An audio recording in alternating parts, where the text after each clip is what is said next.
acho que as nossas discussões aí.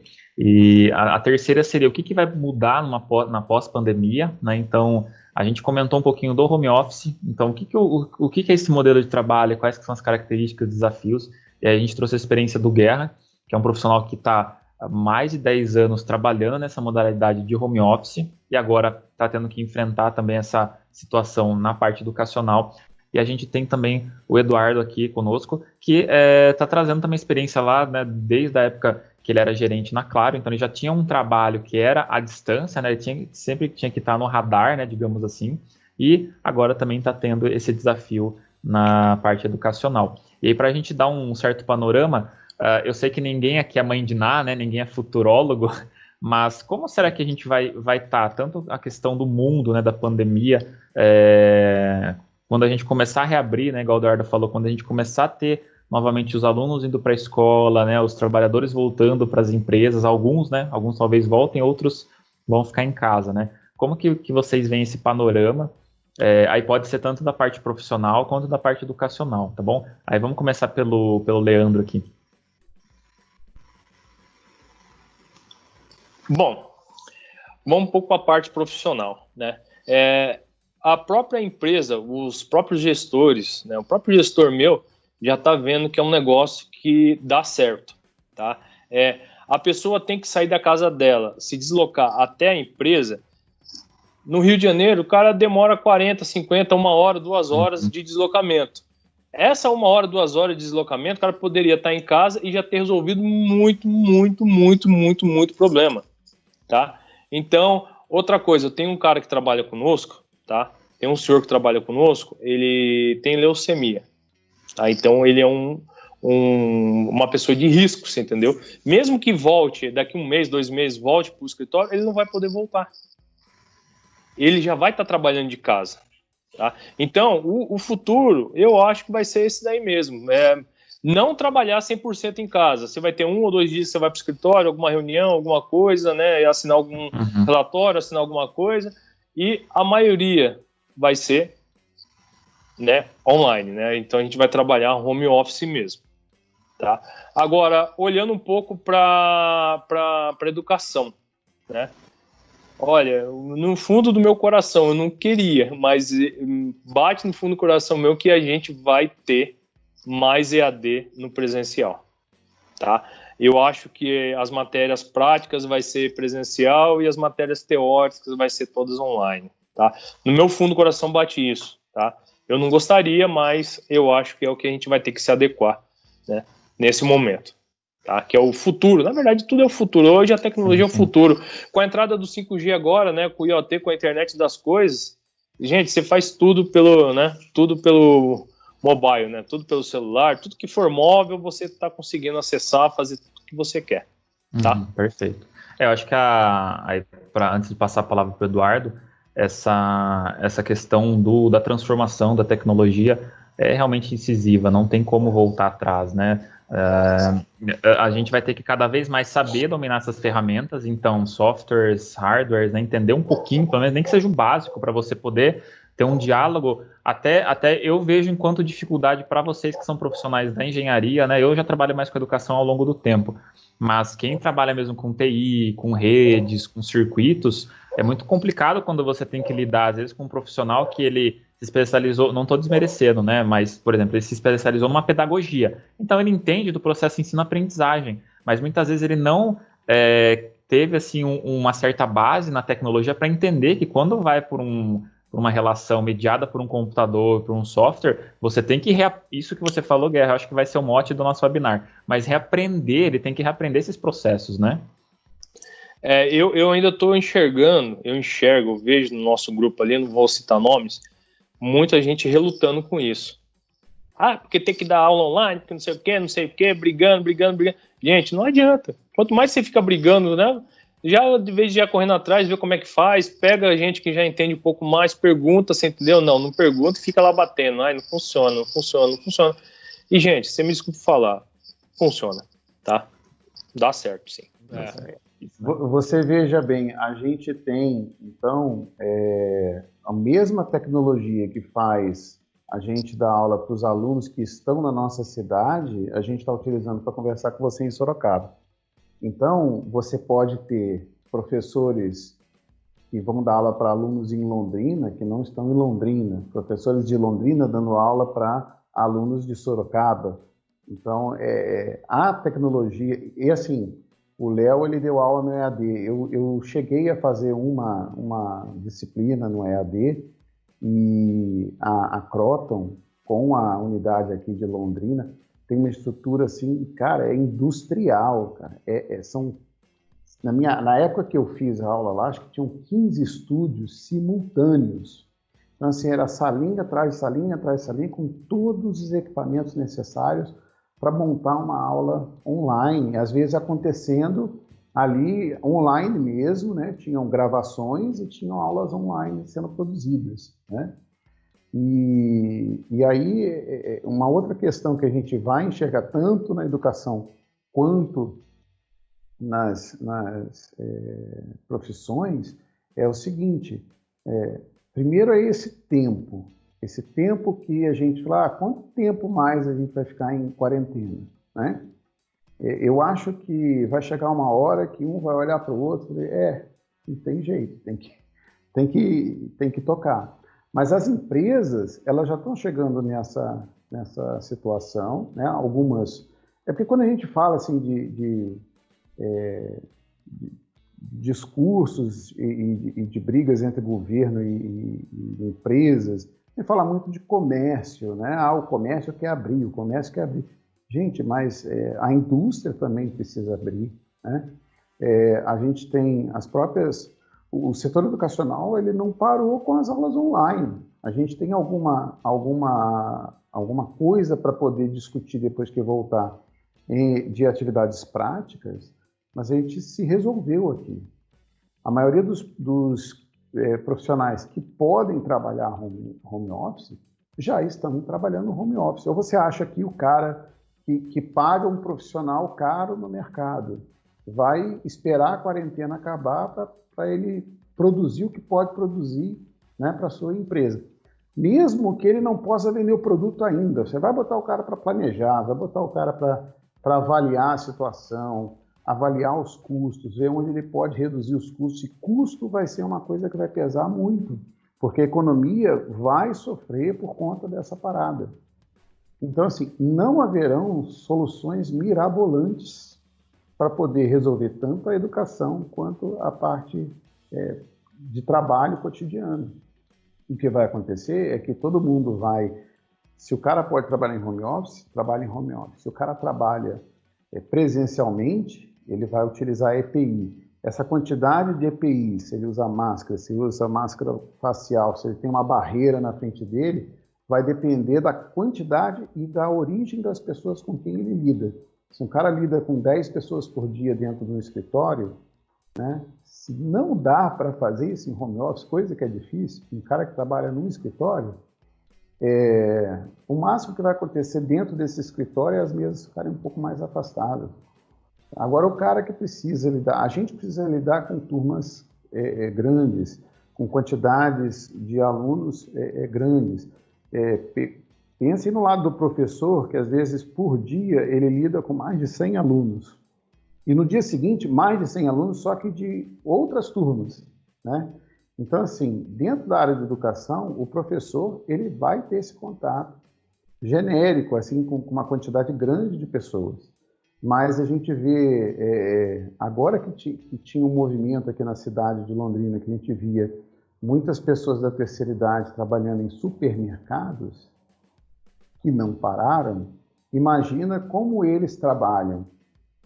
Todos com EPI, todos com o máximo de EPI possível, todos preocupados, né? Mas a vida tem que continuar de alguma forma. Exatamente. Né? Então, assim, eu acho que o que vai acontecer, na verdade, já está acontecendo, entendeu? Então, o máximo a gente vai ter situações mais críticas como essa, que vão depender de decisões governamentais, né? Por exemplo, enquanto o governo não libera para a gente voltar a dar aula presencial, a gente tem um limitante que não depende da empresa. Enquanto o governo não deixar o comércio retornar, eles têm um limitante que não depende da empresa que está tocando aquilo ali. Se ela conseguir sobreviver dentro desse novo paradigma aí, né, ela vai trabalhar com tudo que a gente já conhece, né? Ninguém vai construir cápsulas para atender individualmente o seu cliente, né? Não vai ter nada assim louco, né? Até porque, como eu comentei, a economia vai estar bem restrita, né? A gente tem que trazer isso para uma racionalidade para pensar no futuro, porque às vezes a gente fica tão desanimado com essa situação que não percebe que não vai mudar muito daqui a um mês, a 2 meses, a 3 meses, né? Talvez lá para o final do ano que vem, quando a gente tenha uma vacina, né? Porque a gente vê que várias doenças é uma coisa muito interessante. Quem é que não, sendo trabalhador, não aluno, mas até aluno também, pegou uma pneumonia, tomou um antibiótico e foi trabalhar porque, não, eu tenho que trabalhar, né? E assim, isso, de repente, um dia a Covid vai ser um negócio desse, entendeu? Porque hoje, se você reparar, a gente tem remédio para doenças que eram mortais há 50 anos atrás, né?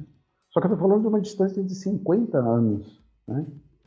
E a gente esquece muito rápido, a gente tem essa tendência, pode ser que isso seja por parte dos empregadores ou dos empregados, né? A gente tem uma tendência de esquecer do risco com uma certa facilidade. Mas se existir alguma forma, sei lá, talvez a empresa peça para confirmar se está todo mundo vacinado do Covid quando existir a vacina para voltar, entendeu? Seria uma responsabilidade, uma ação responsável, não vou chamar de responsabilidade, uma ação responsável das empresas. Mas a gente vai ter a tendência de, no futuro, talvez um pouco mais distante, de esquecer que isso tudo aconteceu, entendeu? Então, o que vai ser normal, a gente tem que entender assim, o que vai ser normal daqui a 6 meses é muito parecido com o que a gente já vive hoje. Eu acredito que sim também, Eduardo. E aí, é claro, a gente poderia, esse tema, na verdade, do futuro, a gente pode especular várias coisas, né? Mas uma é certa, o mercado vai mudar, as relações de trabalho já estão mudando, né? Que nem você mesmo falou, e acho que o próprio Leandro também comentou, né? Muita que tem que se acostumar, é o futuro, e às vezes não adianta ficar batendo cabeça, né? Você querer ir contra a mudança. A gente tem que fazer a mudança adequada, né? Essa questão que o Eduardo comentou, acho que até a gente depois poderia futuramente talvez voltar nisso numa outra temática, ou às vezes até em algum outro evento, que tá surgindo, na verdade, né? Estou vendo vários profissionais no LinkedIn que agora são especialistas em gestão de crise, né? Esse tipo de... quando acontecem esses eventos mirabolantes. Mas, na verdade, se a gente fizer um correto planejamento, né? Tem coisas que a gente não consegue realmente saber quando vão acontecer ou por que vão acontecer. Mas a gente tem que ter um certo planejamento, né? Também, eu queria que, só para a gente fazer o encerramento dessa terceira pergunta, que é o que poderá mudar no pós-pandemia, né?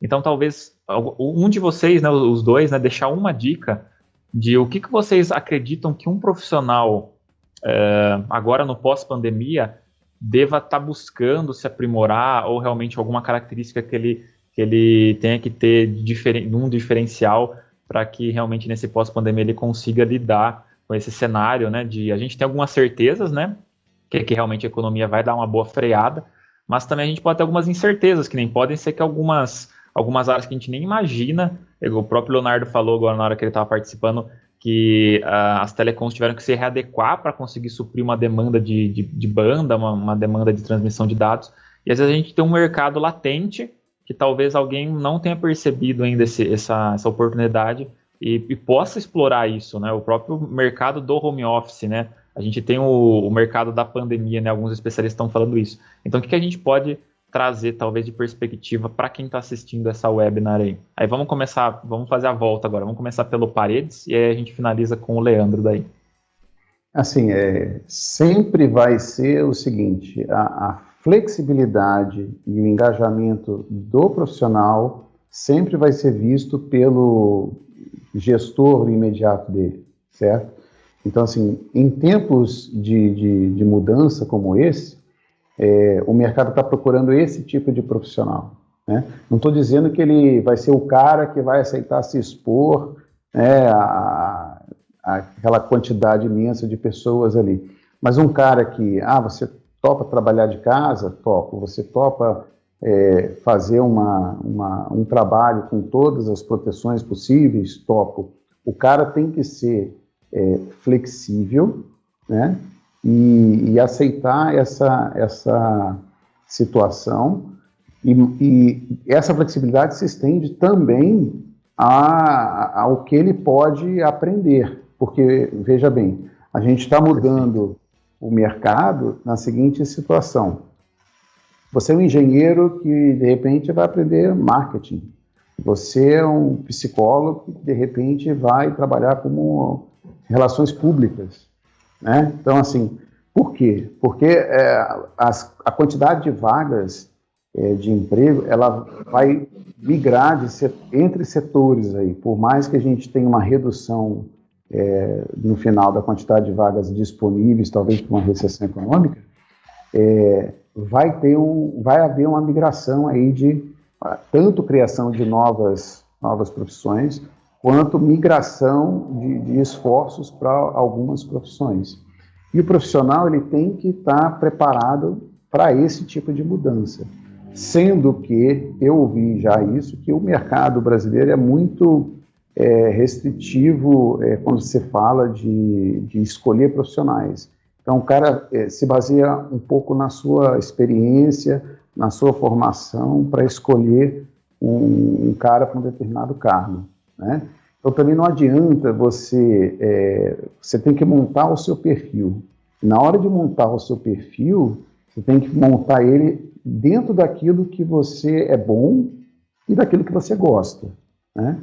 Não adianta você gostar de uma coisa muito perigosa se você não vai ter coragem de trabalhar naquilo. Mas, então você tem que ter essa flexibilidade, mas buscar ela dentro da área ali que você pretende trabalhar, ou gostaria de trabalhar, entendeu? Você tem que se deslocar um pouquinho para poder aprender coisas novas, para mostrar que você é flexível, e aí ter esse cartão de visita. Olha, eu faço isso, mas, veja bem, a minha formação me permite fazer trabalhos desse tipo, evitando, às vezes, até dizer assim, cargo tal ou cargo tal. Quais são as suas habilidades, quais são as suas competências, tudo isso que a gente já trabalha dentro da universidade há algum tempo, né? Porque todo esse nosso Croton Learning System, ele se baseia em buscar esse desenvolvimento de habilidades, de competência, muito mais do que do título que você vai ter no final. Sim, exatamente. Então, eu acho que a palavra seria flexibilidade, mas é uma flexibilidade ampla, como eu estou apresentando para vocês. Perfeito, Dardo. Também acredito. Tá, Joia. E Leandro? A minha palavra é proatividade, tá? Porque eu vejo o pessoal aí agora do futuro, que depois da pandemia, a pessoa vai ter que ser proativa. Ela tem outra palavra aqui também, vai ter que se reinventar. Isso aí, isso.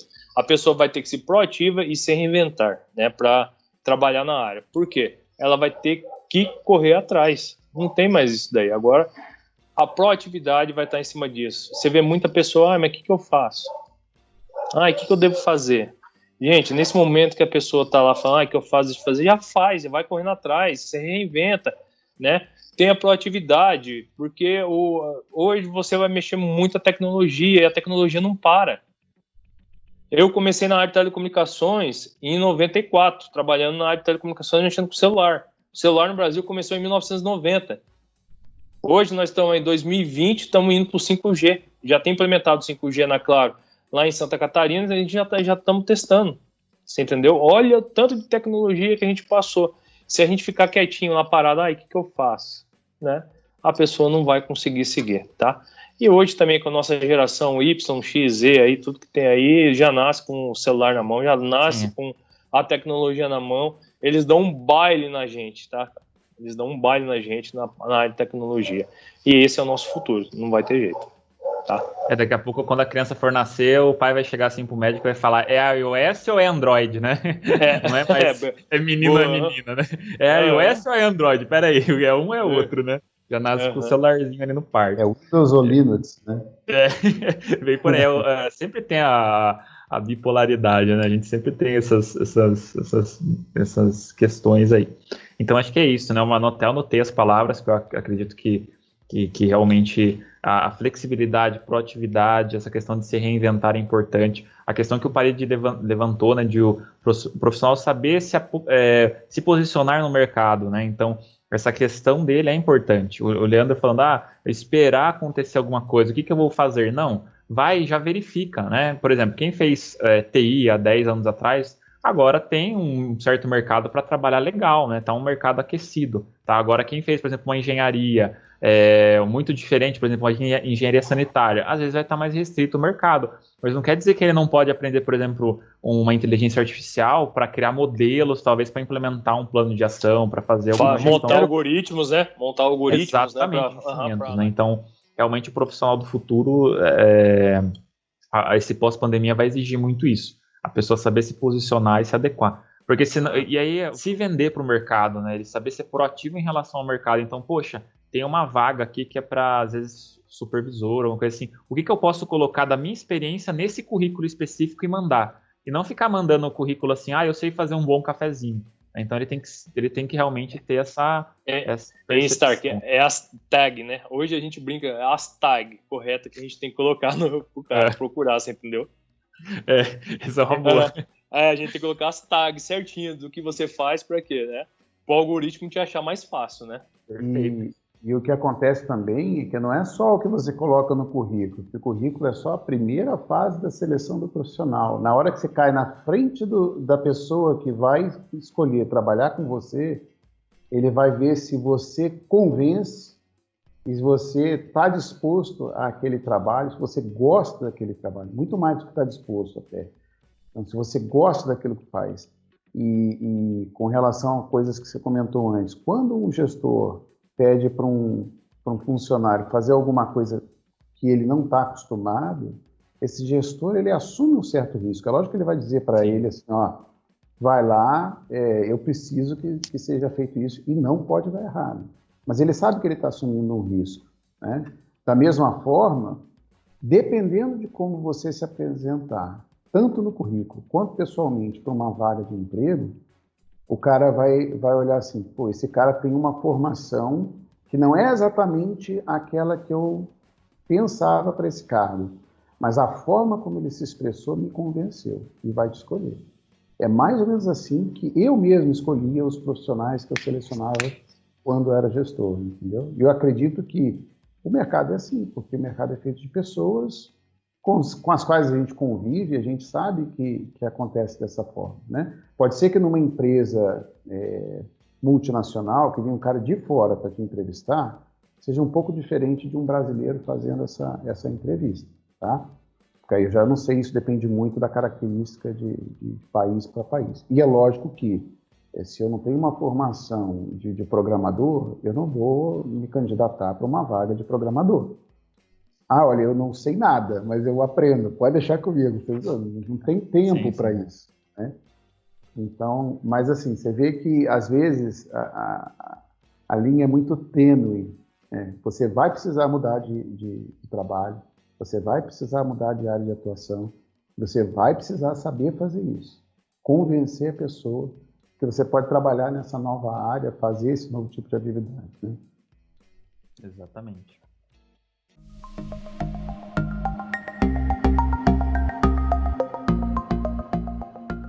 Para a gente discutir um pouco, como que vocês, enquanto, né, alguns de vocês já trabalharam como gestores, né, já foram gestores e também já foram geridos, né, já tiveram alguém acima, e sempre tem, né, na verdade a gente sempre é meio que um sanduíche, né, acho que só o CEO da empresa que acaba não tendo um gestor direto, mas se ele é um CEO e às vezes tem que responder ao mercado, acionistas, ele acaba tendo ali algum stakeholder, né, alguma parte interessada no processo. Eu queria saber de vocês, como que são as práticas de gestão de vocês questão de... Aí vocês podem falar um pouquinho de gestão no global, tá? Gestão de pessoas, por exemplo, como que é esse contato, às vezes, com reuniões que vocês fazem, a questão da gestão, a própria gestão do tempo também, né, que às vezes a gente, por estar online, a gente tenta resolver 10 coisas ao mesmo tempo e às vezes a gente até se perde um pouco, né? Chega a demanda de um aluno, ou chega a demanda de um cliente, um e-mail urgente, um WhatsApp, até uma ligação, né? Às vezes você está respondendo ali algum e-mail, algum WhatsApp, e alguém te liga e a ligação você acaba tendo que atender na hora. E daí, né, eu deixo um pouco aberto para realmente a gente fazer um encerramento meio que amplo aí, tá bom? Se o Leandro quiser começar agora nessa última pergunta aí. Tá. Vamos só passar algumas coisas. Hoje, nada, né, de contato com ninguém. A maioria das reuniões está sendo via Webex, né, ou via Teams, né. Semana passada, na segunda, tivemos um curso que a maioria das vezes pegava avião, ia para o Rio, voltava, também via Webex, tá? Fizemos curso via Webex. Legal. Então, hoje está tudo sendo, né, home office. Todo mundo online aqui, conecta ali, faz a nossa reunião, tudo normal, tá? O que acontece? Eu acho que a própria empresa está vendo isso, não gasta mais dinheiro com passagem de avião para a pessoa vir aqui. A gente consegue resolver tudo isso usando a tecnologia que está. Isso eu acho que vai manter. Voltando agora para a área acadêmica, né? Eu acho, meu ponto de vista, que os alunos, eles reclamam que está sendo aula online, mas por algum momento ele fala assim, puta, ainda bem que não preciso pegar meu carro, ir para a universidade, estacionar meu carro lá fora da universidade, correndo o risco de alguém roubar, entrar, ficar 3 horas na universidade, ouvir o professor falar, pegar o carro, voltar. Todo esse risco que ele teria no deslocamento de ida e volta para a universidade, ele já está, né, economizando também. Né? Uhum. A única coisa que eu vejo que vai ficar um pouco complicado vai ser as matérias práticas na universidade. Como é que a gente vai fazer isso? Pô, mas tem simulador, tem tudo isso daí. Legal. Mas tem algumas coisas que a gente precisa pegar na mão, você entendeu? Precisa sentir, ter o tato dela, como fazer tudo aquilo ali. Perfeito. Mas se a gente for analisar amplamente, o que o engenheiro está estudando para quê? Para ser o quê? Ser um chefe. É diferente do quando o cara está fazendo um curso técnico. O curso técnico, ele vai meter a mão, vai fazer. O engenheiro não, ele vai projetar, ele vai calcular, ele vai dimensionar, tá? Então eu vejo que para nossas universidades caberia sim, né, ter aula online, porque a gente vai trabalhar muito mais com o dimensionamento, mas vai ter que ter aquele certo período que a gente vai ter que ir para o laboratório trabalhar também. Perfeito. Tá? Eu acho que daí só antes de passar para o Paredes, até pela experiência sua ampla, né, e fica chata essa situação algumas vezes, né? Então o aluno acaba gostando muito mais de vocês que estão na linha de frente, digamos assim, que estão ensinando, que tem contato com eles todo dia. Então como é que essa questão será E aí vamos tentar talvez focar um pouquinho mais para os professores. Como é que será que essa questão da gente manter o aluno, conseguir fazer com que o aluno realmente tenha esse passo a passo durante a disciplina, né? Como que a gente poderia avaliar? Em alguma disciplina sua, Leandro, você chegou a fazer assim, olha, semana a semana eu vou dar uma questão de desafio, ou toda aula sua tem algum exercício? Como que você trabalha essa questão das tarefas, né? Vamos colocar, eu não gosto do termo tarefa, mas vamos colocar dessas interações mais de pensar, mais de expor. Sim, nas minhas matérias, toda semana tem, né, o dever a ser feito. Né? Boa palavra. Tem o dever a ser feito. Então, eu cobro muito eles a respeito disso daí.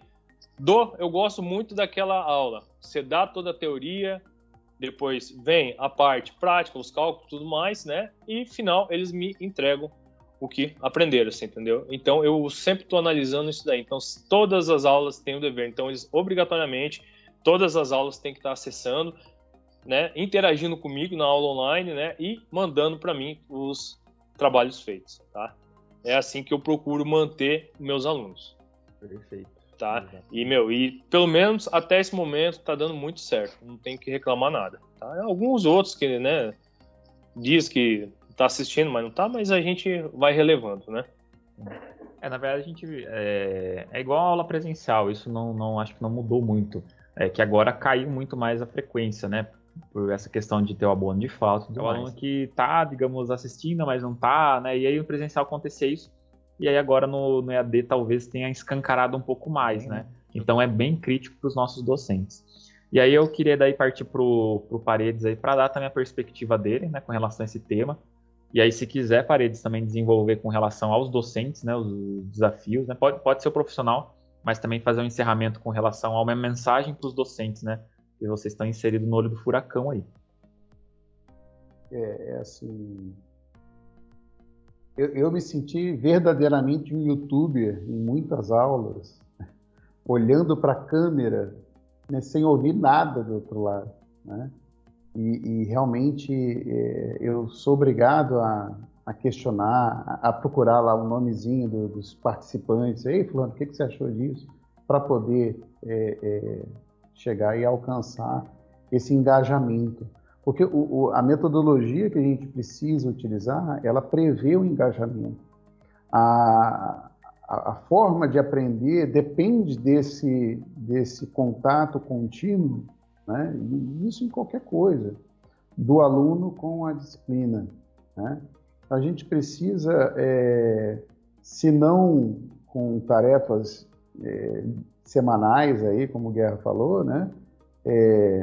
Eu tenho uma lista, 2 listas, 3 listas de exercícios por bimestre, ou tarefas extras para o aluno executar, para ele engajar. Porque se você for pensar na quantidade de vídeos que a gente gravou, como eu mencionei um pouco atrás, imagina um aluno que perdeu 3 aulas seguidas, quantas horas ele vai ter que ficar para assistir a aula, mesmo que ela esteja gravada no computador? Será que ele vai ter essa paciência?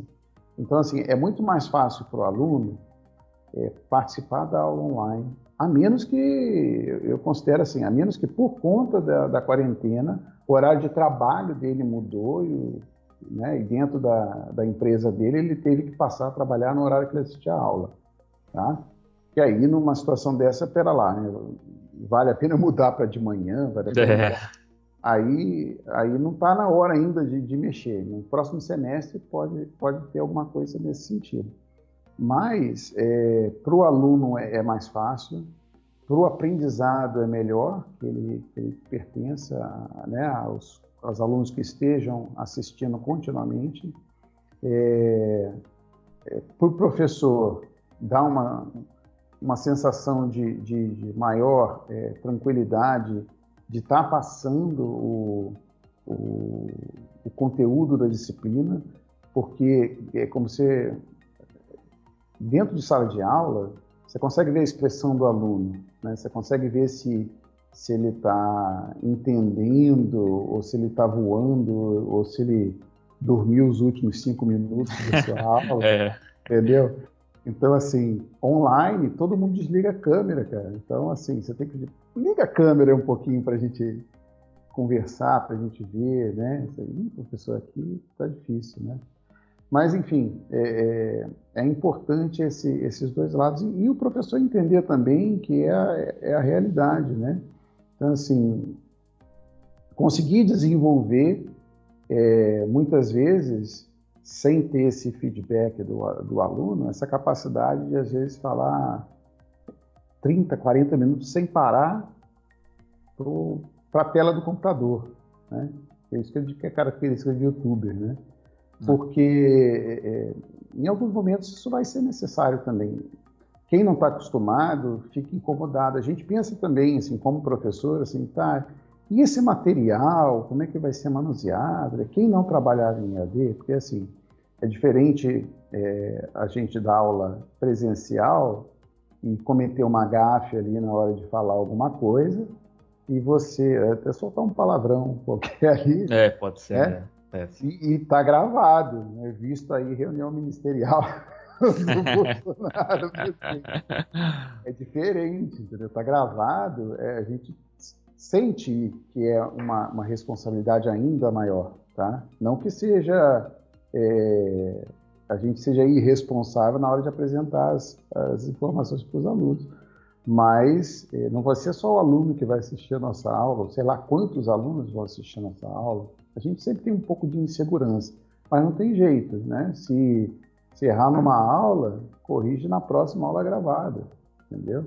essa flexibilidade que eu falei, que o novo profissional vai ter, que vai ter que ter, o professor também vai ter que ter, né? E de forma geral, todo o mercado de trabalho vai atuar dentro dessa flexibilidade, vai demandar essa flexibilidade que eu falei antes, né?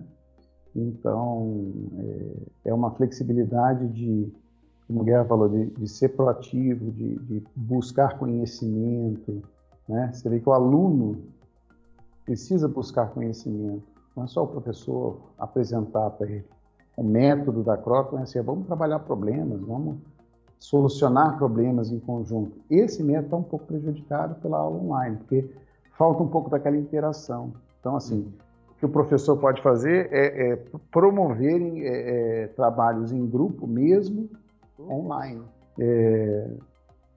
Isso é uma solução, né? A gente manter esse engajamento. Eu quero que vocês se encontrem, pelo amor de Deus. Não precisa mais vir na universidade para se encontrar, troca mensagem, troca pedaços de algum trabalho, fecha em conjunto algum produto para entregar para o professor, né? E dessa mesma forma, o profissional, ele pode não saber, e ele pode até dizer isso para o chefe, né? Mas ele corre atrás. O chefe, se eu não conseguir, eu te aviso. Mas tem que mostrar que ele correu atrás. Isso, não é pós-pandemia, né? Sim. Mas vai ser muito mais exigido no pós-pandemia. Eu tenho por mim, Paredes, assim, toda vez que eu vou levar algum problema para algum chefe meu, eu levo o problema, mas já com uma solução. Então, tô com problema tal, mas eu posso fazer isso, acontece isso, melhora ali, o que você prefere? Você entendeu? Então, sempre levar o problema já com uma solução na manga já. Tá? Nunca chegar com o problema, se vira. Pode ser um dilema. Eu não consigo fazer nenhuma das soluções que você me deu, mas eu tenho essas opções, né? Mas ele vai te perguntar, mas por que você não consegue? Eu não consigo porque eu vou ter que gastar mais financeiramente ou tempo, e a gente não dispõe disso. Assim, para eu conseguir fazer, eu precisava de mais pessoas, mais recursos, mais tal. Então, assim, você também não pode dizer assim, eu não consigo, sem dizer por quê. Mas você vai ter que dizer por que você não consegue, o que você consegue, quais são as opções, né? E se ele disser, né, se ele direcionar para um determinado caminho, né, e você vai ter que, ok, eu vou correr atrás dessa sua escolha, né, porque já dizia muitas vezes no mundo corporativo, o chefe nunca está errado, ele pode estar mal informado. Isso é verdade. Na verdade a gente percebe que essa questão lá, até para a educação, né, para o estudo, né, a questão do mobile, né, que foi o que o Leandro comentou lá no comecinho, eu vou puxar o gancho agora. Então hoje o aluno, eu não tenho computador, ok, mas o que você tem à disposição? Qual que é o rol, essa possibilidade de usar o mobile, o smartphone para estudar? Eu não sei como que é a questão, óbvio, de leitura, e aí a gente tem que ter toda a formatação do nosso material para esse novo tipo de mídia, né, e tudo mais. E até algo bem interessante, né, às vezes a gente trabalha, eu trabalhei bastante com os alunos no Forms mesmo, então às vezes eu fazia questionários no Forms e colocava. A gente tem essa ferramenta no nosso ambiente virtual, né? Eu não sei, vocês trabalham aí na Unopar com AVA ou não? Isso, É o AVA Isso. ou é o Colaborar? Não, o AVA. A prova nossa, bimestre 1, foi tudo em cima do AVA. A gente fez a prova em cima do AVA. Então, dá para você utilizar também. Então, a companhia já tem uma ferramenta aqui que permite isso. Então, é isso que talvez num futuro, né, enquanto gestor, é importante a gente conhecer essas ferramentas. Então, eu sempre busco passar para os meus professores e falar, a gente tem o Forms que funciona assim, assim, assado. Se você usar esse complemento, você abre, então o horário fecha em tal, né, porque a prova tem duração. E isso também está disponível para os alunos, né? Então, as ferramentas a gente tem que estar sempre buscando. Então, enquanto gestor, isso que vocês falaram, né, do profissional, né, dessas questões, e aí para o próprio gestor de uma sala de aula, a gente tem que ter conhecimento da ferramenta para poder empreender na nossa, digamos, nossa visão, nossa estratégia de aprendizagem. Não adianta nada, eu sei o Forms, conheço o Forms, mas na hora que eu vou usar o Forms eu coloco lá, o que é circuito elétrico? Aí letra A, B, C, ou D e E. Eu não faço um enunciado elaborado, eu não questiono alguma coisa pro aluno, e o aluno também não vem com nada assim, puxa, realmente aquela questão Taxonomia da de Bloom. prova. Exatamente, Faredes, né? Eu não ia citar aqui, né? Porque a gente já tá meio cansado de sempre ouvir falar de taxonomia de Bloom, né? Mas é isso mesmo, o aluno ter essa percepção de que ele, muitas vezes, não é simplesmente decorar, né? É você memorizar algo e depois aplicar aqueles conhecimentos. É igual você ter várias pecinhas de Lego, né? Você memorizou aquilo. Agora, se você vai construir uma casa com aquele Lego ou vai ficar uma montoeira de peça ali tudo jogado, é outro. E a nossa talvez maior desafio enquanto educadores, enquanto gestores de uma sala de aula é isso. Fazer o aluno que às vezes tem 1000 peças e às vezes eu sinto frustração por causa disso. A gente vê que tem alunos que têm esses. Ele chega na faculdade com 10 baldes de peça de Lego. Você vê que ele tem potencial, mas muitas vezes falta a ele a capacidade dele perceber que ele realmente tem aquele potencial, dele acreditar mais nele e de ele fazer os projetos realmente saírem do que ele acha e ganharem corpo, né? Ele realmente virar um protagonista dentro daquele estudo dele, né? Daquela área de estudo. E aí talvez isso escancare mais e mais, né? Essa situação futura vai ter que escancarar um protagonismo que a pessoa ele vai estar sob um super estresse no home office e ele está estudando e aí ele vai ter que ter entregas no trabalho, entregas no estudo, questões familiares, a questão da pandemia, às vezes tem alguma pessoa idosa na casa dele, ele tem que lidar com tudo isso ao mesmo tempo. E num mercado desaquecido, o que é pior ainda, né? Então aquele medo de ser mandado embora, o medo de perder renda, né? Sempre muito perigoso, né? Para a pessoa começa a sofrer vários, como que eu vou dizer assim, várias agressões, né? Várias situações que são complicadas para lidar, né? É essa minha visão enquanto futuro, talvez o profissional saber lidar com tudo isso ao mesmo tempo. Não sei se vocês daí gostariam de fazer mais algum adendo, né? Algum encerramento aí, talvez, ou deixar alguma mensagem final, né? Nessa nossa webinar. Eu queria agradecer a oportunidade de poder estar falando para os alunos da sua unidade, o Stark. E, assim, vamos fazer mais situações dessa, porque eu acredito que a gente vê tanta live de sertanejo sendo difundida que está na hora de a gente trazer um pouco mais na verdade, de trazer os nossos alunos para pensar, né, em coisas que vão permear a vida deles daqui para frente, né? Então, assim, vai ter a hora do sertanejo, legal, é bom na sexta-feira e tal, mas eu acho que é um momento propício para a gente fazer uma análise da nossa vida como profissional, da nossa vida mesmo, do nosso planejamento de vida, né? E aproveitar para definir as mudanças que vão ser necessárias, se preparar para os impactos que podem acontecer, né?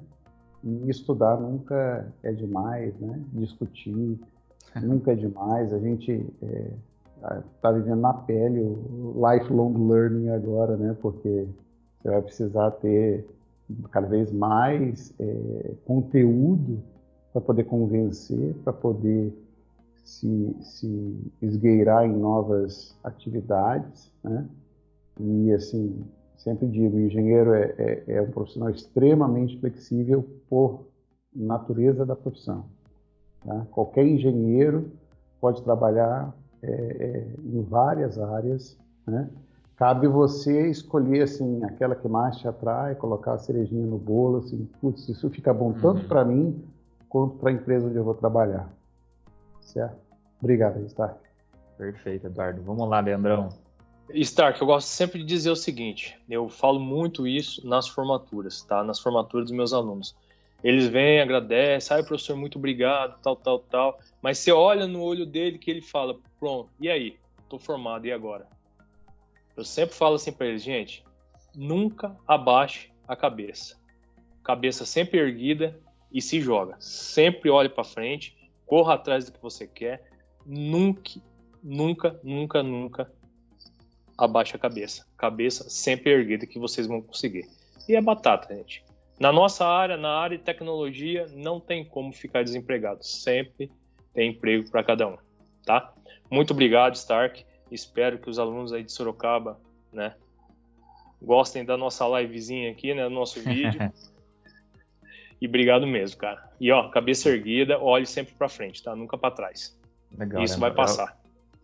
Essas mensagens finais acho que são sempre legais para a gente realmente deixar uma perspectiva, né, positiva para o aluno, né? E que realmente é isso que vocês falaram. Se a gente buscar, se você for atrás, você vai conseguir. Você pode falar assim, não estou no emprego meu dos sonhos, não estou na posição dos sonhos. Mas às vezes você está numa posição que vai te galgar depois para você buscar algo melhor. Então isso que é importante. A gente entender que às vezes numa carreira, né, num perfil profissional, você vai passar por degraus ali. Às vezes você não está preparado, por exemplo, tem muita gente que fala, eu gostaria de ser chefe, mas às vezes você não tem ainda aquele preparo para chegar e ter 20, 30 subordinados. E às vezes você espana, né, você, que é aquele termo, né, que às vezes as pessoas usam, né, mas você se desgasta muito e não sabe lidar com situações porque você não está ainda formado, às vezes com alguma característica, alguma habilidade sua mais pessoal, de lidar com pessoa, de saber responder e de gestão de tempo e tudo mais. Sofre muito, né, com essa disparidade de educação. Então nós, enquanto profissionais que estamos no mercado, que estamos dentro de sala de aula, é legal trazer essa perspectiva para as pessoas, né? Você pode, né? Desde que você mantenha ali aquele seu objetivo de vida ali, você consegue, tá bom? E aí eu vou encerrar a gravação aqui, pessoal. Deixa eu lá encerrar rapidinho.